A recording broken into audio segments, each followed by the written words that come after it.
The morning sun beat down on Camp Pendleton's rifle range, turning the California sand into a shimmering sea of heat. Gunnery Sergeant Dale Morrison stood with his arms crossed, watching his team of Marine snipers miss target after target.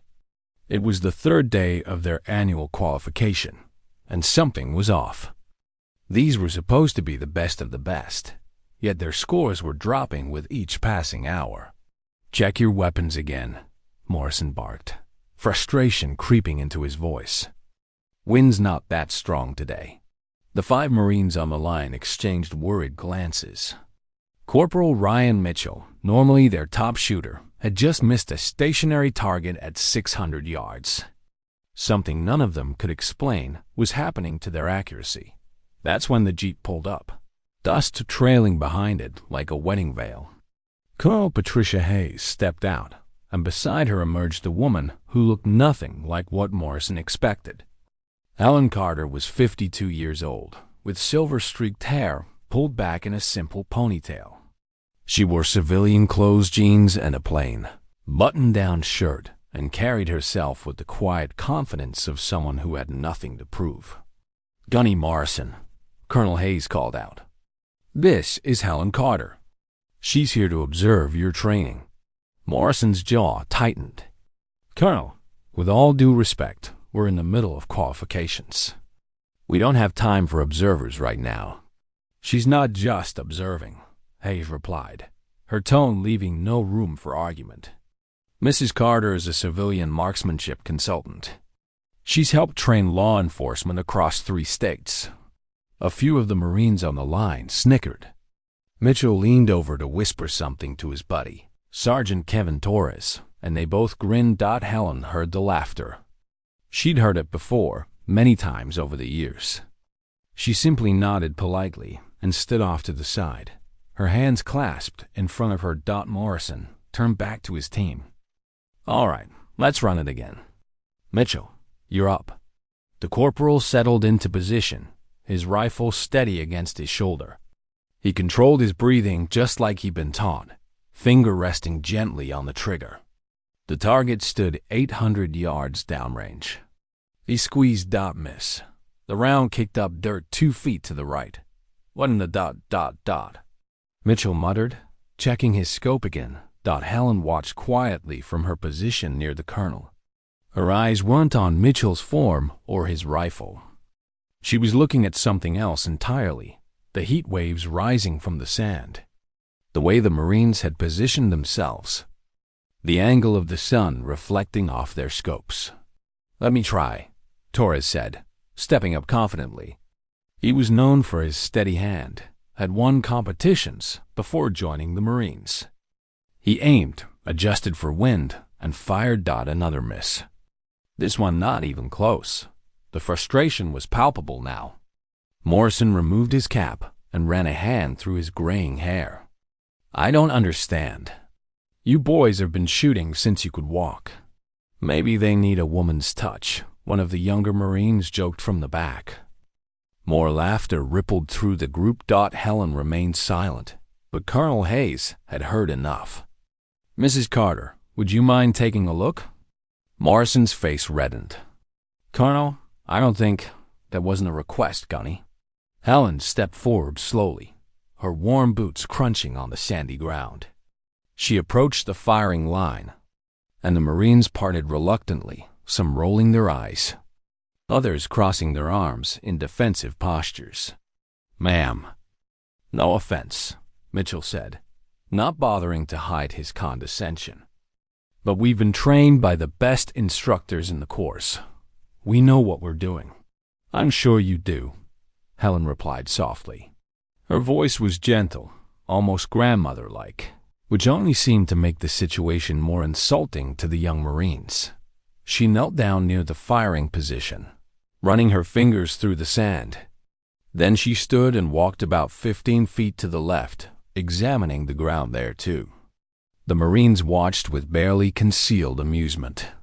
"Your shooting form is excellent," Helen said, still in that same quiet tone. "Your breathing control is textbook.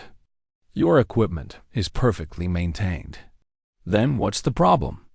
Morrison demanded. Helen looked at him with patient eyes. You're all shooting from the wrong position. The silence that followed was broken by incredulous laughter. Torres shook his head. Lady, with all due respect, this is where we always shoot from. This is the designated firing line. I know, Helen said, but the sun has shifted since this range was designed. The light is reflecting off the mica deposits in the sand right here. She pointed at the ground beneath their feet, and creating a heat shimmer that's distorting your sight picture. It's subtle, but at these distances, it's enough to throw off your aim by several feet. Morrison stared at her. That's not possible. It is, Helen insisted gently.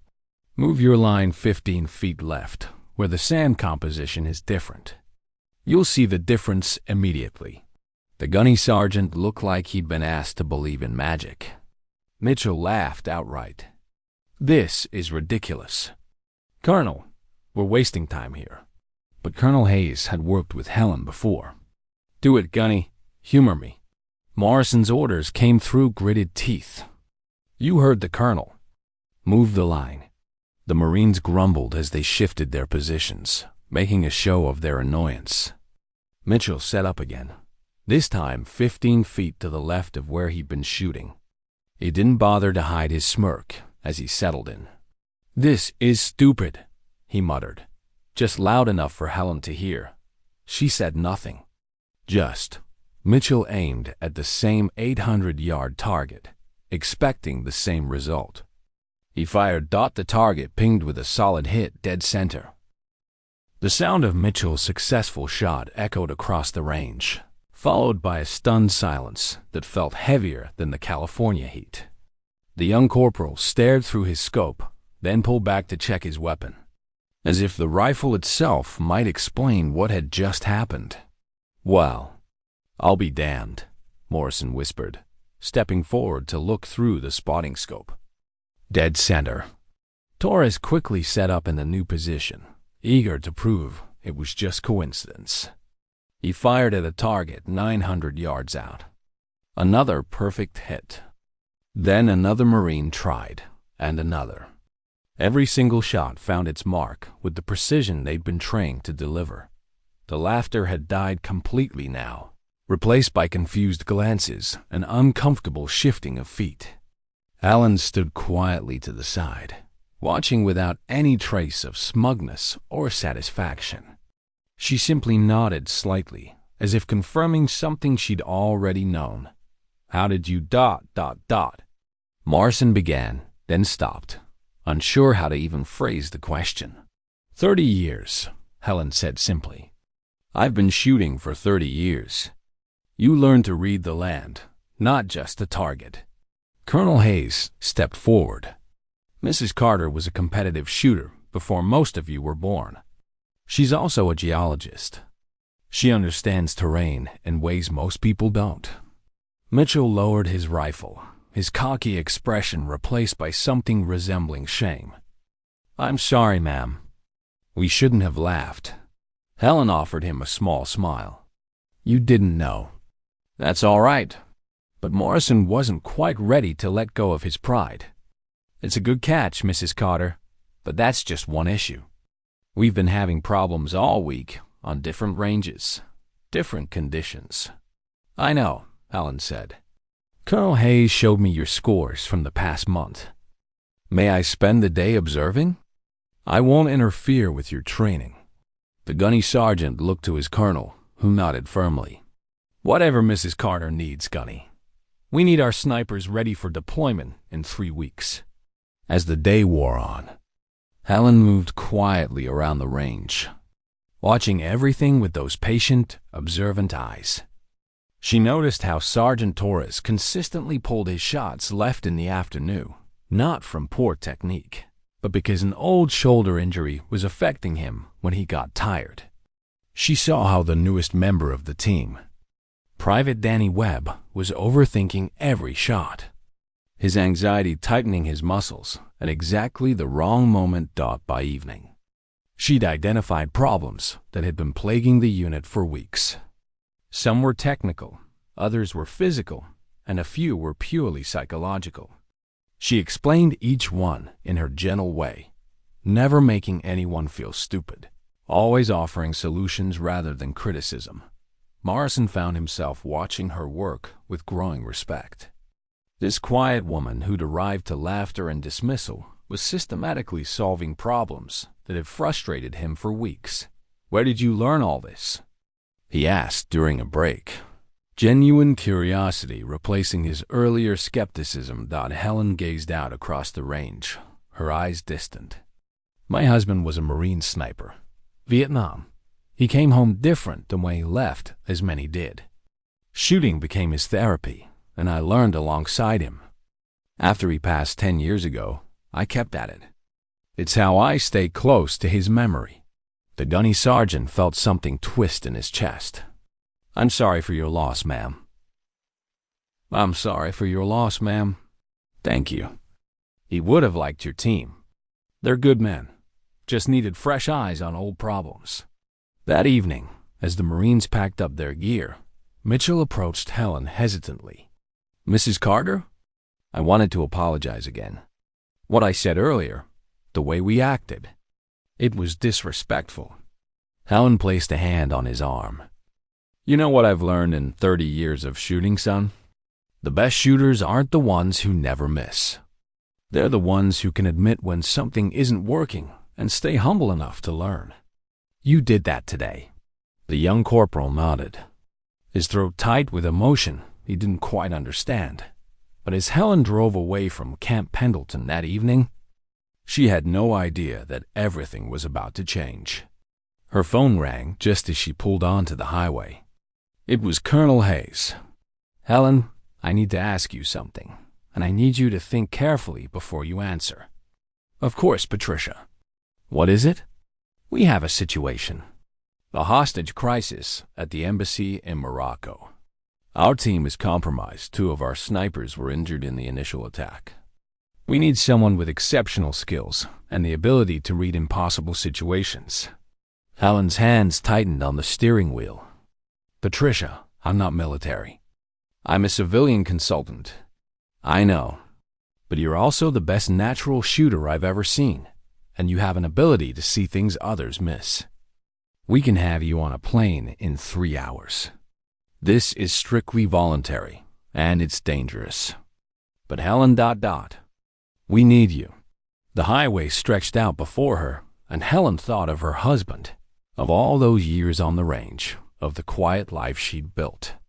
Then she thought of the young Marines she'd met today, of the dangers they faced every day, of the people trapped and terrified in a foreign country.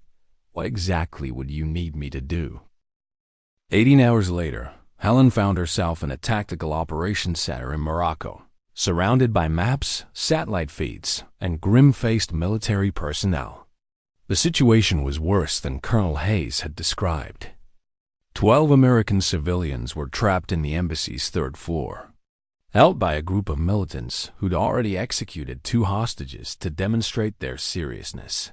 Major Frank Holloway, the officer in charge, barely glanced at Helen when she entered.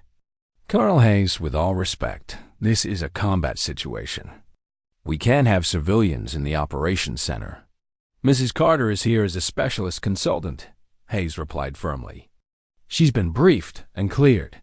Holloway finally looked at Helen properly, taking in her age, her civilian clothes, her calm demeanor. "Specialist in what, exactly?" "Marksmanship and terrain analysis," Helen said quietly.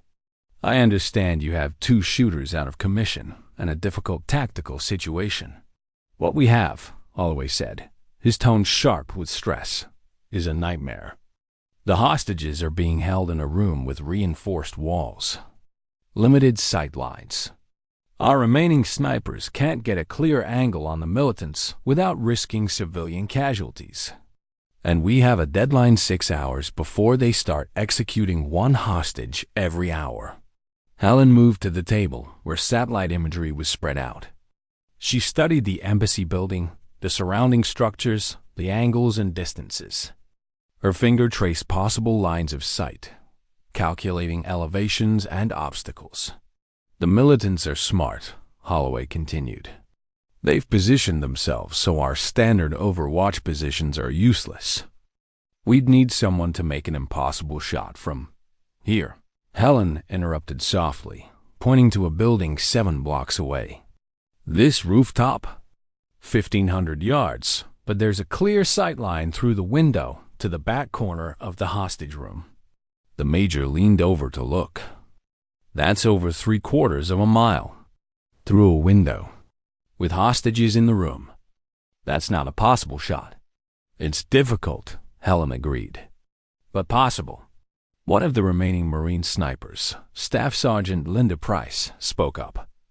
Ma'am, even if we could make that distance, we need to know the exact position of the targets the moment we fire. The hostages are being moved around. The wind at that distance, the bullet drop. One miscalculation and we kill an innocent person. Helen nodded. You're absolutely right. That's why the shooter would need to wait for the perfect moment, when the positions are certain and all variables are known.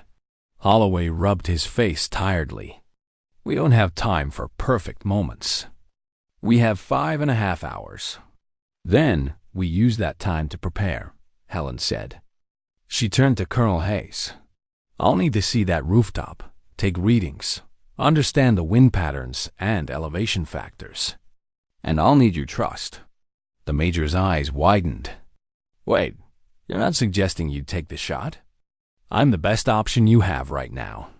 You're a civilian who's been shooting competitively for 3 decades and has never missed a target when it mattered. Helen's voice remained gentle, but there was steel beneath it now. Major, I understand your hesitation, but those people have 5 hours left to live if we don't do something extraordinary. Hayes stepped forward.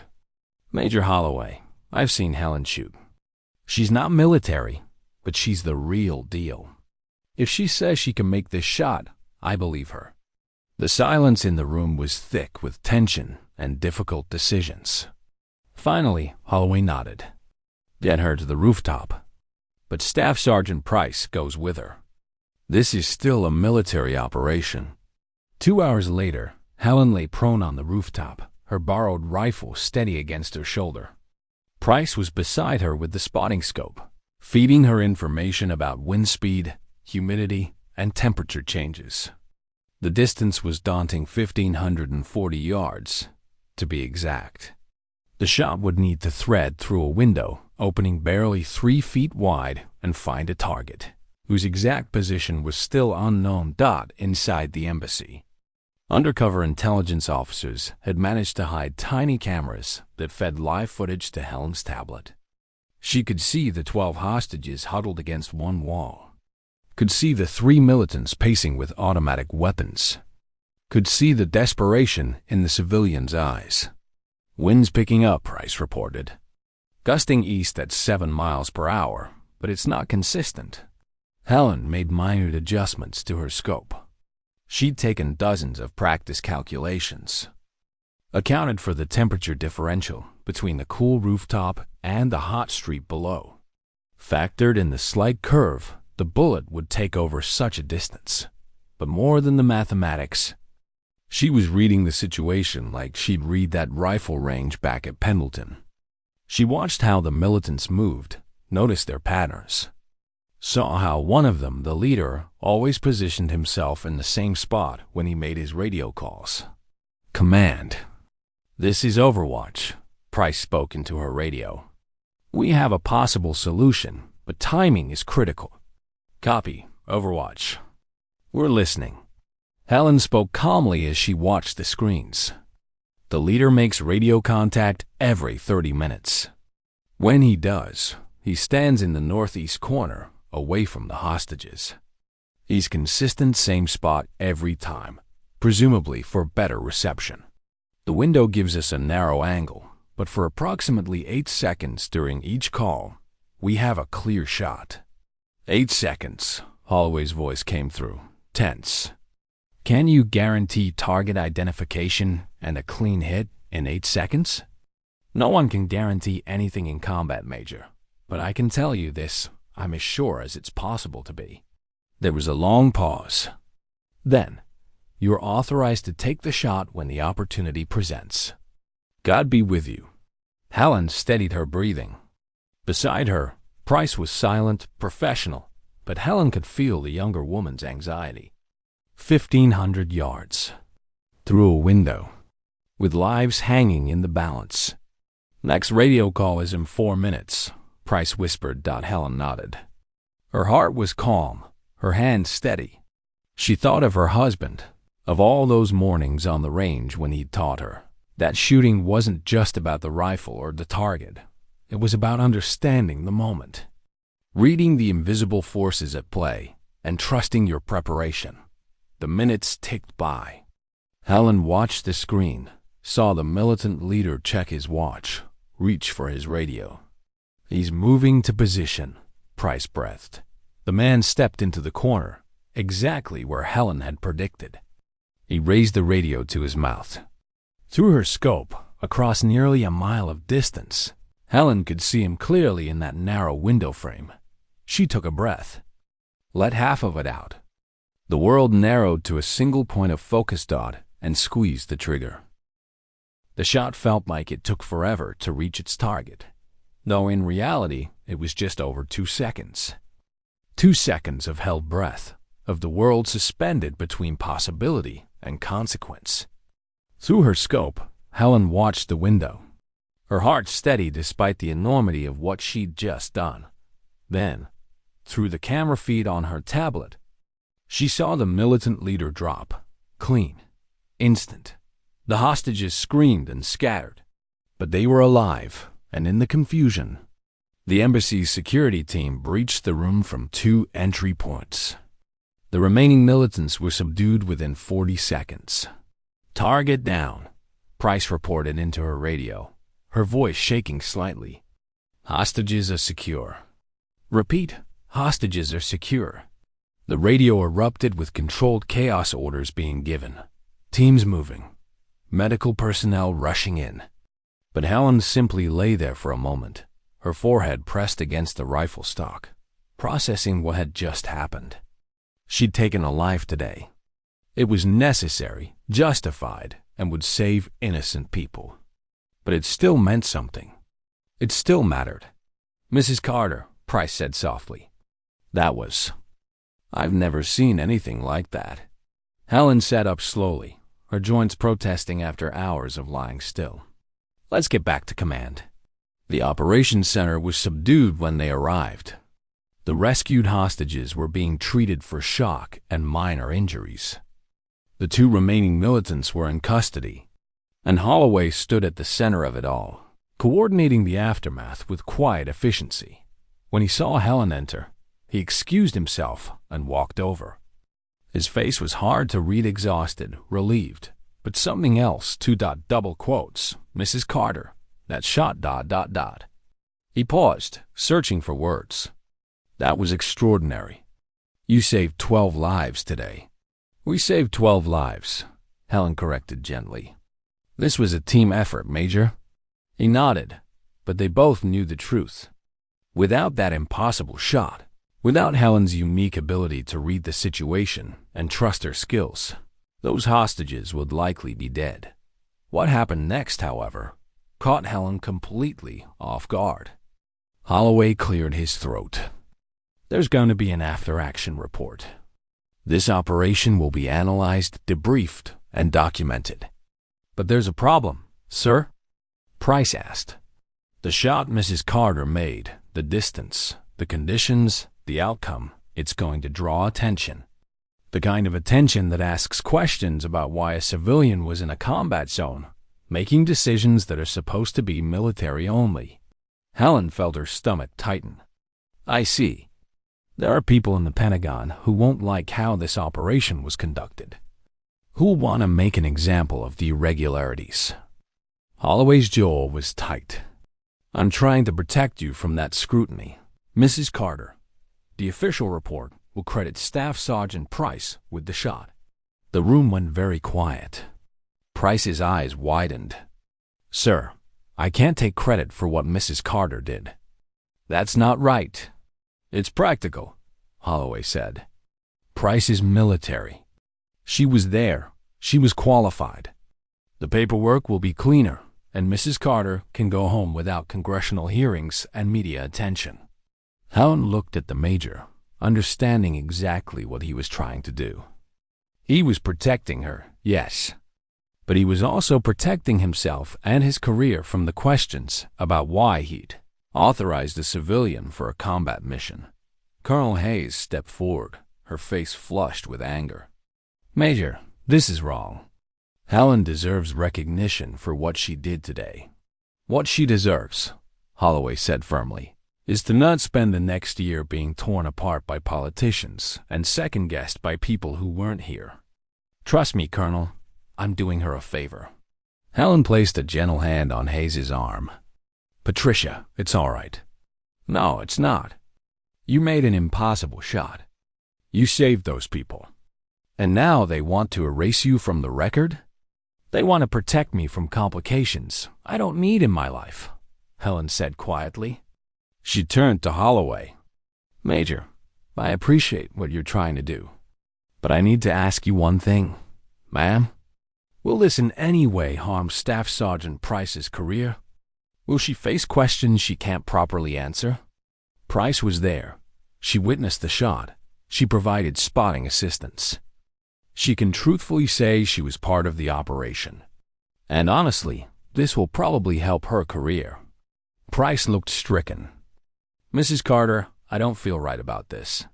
Helen smiled at the young Marine.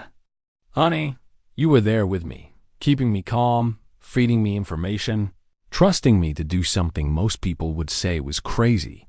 You earned whatever credit comes from this. Take it with my blessing. But no buts. You're going to have a long career protecting people. Let this be part of that story." Helen turned back to Holloway. "I have one condition, Major. Name it.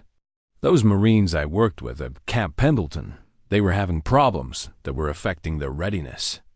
I'd like to continue working with them as a consultant, help them prepare for deployment. Off the record, no publicity, just doing the work." Holloway looked relieved. "Done. Colonel Hayes can arrange whatever access you need." And just like that, Helen's moment of extraordinary heroism was quietly filed away in a classified report, attributed to someone else and removed from public record. She flew home the next day, returned to her small house in Colorado, and went back to her quiet life as if nothing had happened. But 3 weeks later, something unexpected arrived at her door. It was a package with no return address. Inside was a handwritten letter and a photograph. "Mrs. Carter, we heard what you did. We don't know all the details, and we probably never will. But we know that a civilian consultant made a shot that saved American lives, and we know that consultant was you. You showed us at the range that real skill isn't about rank or recognition. It's about being humble enough to keep learning and brave enough to act when it matters. Thank you for your service, even if no one else will say it. Respectfully, the Marines of Sniper Team 7. The photograph showed all 5 snipers from that day at Pendleton, standing at attention, saluting. Written on the back were their signatures and a simple message: "We see you." Helen hung the photograph in her den, next to the picture of her late husband in his dress blues. No medals, no public recognition, no headlines about the impossible shot. Just a quiet acknowledgement from the people who understood what it really meant. 2 months later, Helen was back at Camp Pendleton, working with a new group of Marine snipers who'd been told only that she was a civilian marksmanship consultant with useful experience. They smirked at first. These young warriors who couldn't imagine what a grandmother-aged woman could teach them. Then she showed them. Not with boasting or showmanship, but with patience, precision, and the kind of quiet competence that demanded respect rather than asking for it. On her last day with the unit, Gunny Morrison pulled her aside. "Mrs. Carter, I heard a rumor. Probably just talk, but did something happen in Morocco a while back?" Helen looked at him with those calm, knowing eyes. "Gunny, if something had happened in Morocco, it would be classified. And if it were classified, I couldn't talk about it even if I wanted to. He nodded slowly, a smile tugging at his lips. Right, of course. I just wanted to say, well, whoever did whatever may or may not have happened, that person is a hell of a shot. I'll be sure to pass that along if I ever meet them, Helen said with a gentle smile. She drove away from Camp Pendleton that evening as the sun set over the Pacific. Another mission completed, more lives potentially saved by the skills she'd quietly passed on. No one would write stories about her. No documentaries would feature her face. Her name would never trend on social media or appear in history books. But in classified files and whispered conversations, in the respect of Marines who'd learned from her and the lives of hostages who'd never know her name, Helen Carter's legacy was secure. She'd proven that true heroism doesn't need recognition, that real strength doesn't demand acknowledgement, and that sometimes the most important victories are the ones no one ever hears about. Back in her small Colorado home, Helen made herself a cup of tea and sat in her den, looking at the photograph of those 5 young Marines saluting. Outside her window, the mountains stood silent and strong, keeping their secrets the way she kept hers. And that, she thought, was exactly how it should be.